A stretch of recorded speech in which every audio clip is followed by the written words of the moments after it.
తెలంగాణలో core urban region economy పరిధిలో ఉన్నటువంటి పట్టణాలలో కార్బన్ ఉద్గారాలను అంటే ఈ పొల్యూషన్‌ను తగ్గించడం కోసము తెలంగాణ ప్రభుత్వం అయితే ఒక కీలక నిర్ణయం తీసుకుంది.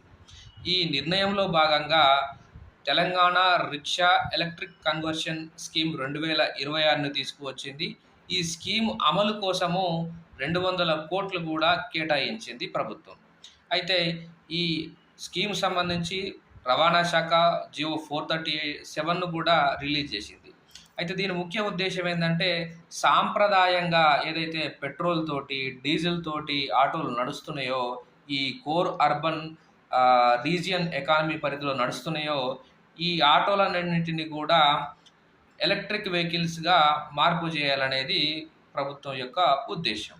అయితే దీనికి సంబంధించి కేటాయించినటువంటి ఈ 200,00,00,000ని ఈ ఎస్సీ సంక్షేమ శాఖ, బీసీ సంక్షేమ శాఖ, ఎస్టీ సంక్షేమ శాఖ, అలాగే మైనార్టీ సంక్షేమ శాఖ నుండి ఒక్కొక్క శాఖకు 50,00,00,000 చొప్పున ప్రభుత్వం అనేది ఒక్కొక్క శాఖ నుండి సేకరిస్తుంది.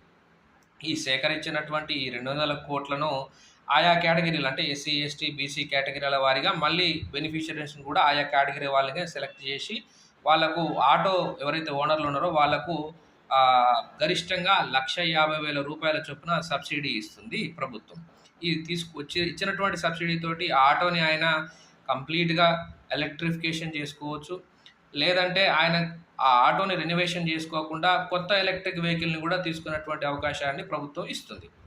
అయితే మొత్తంగా మనకు తెలంగాణలో ఈ కోర్ అర్బన్ రీజియన్ పరిధిలో ఉన్నటువంటి ఈ ఆటోలు ఏవైతే ఉన్నాయో 18,766 ఆటోలనైతే దశల వారీగా ప్రభుత్వం అయితే ఎలక్ట్రిక్ వెహికల్స్‌గా కన్వర్షన్ చేయాలన్నటువంటి ఉద్దేశము పెట్టుకుంది.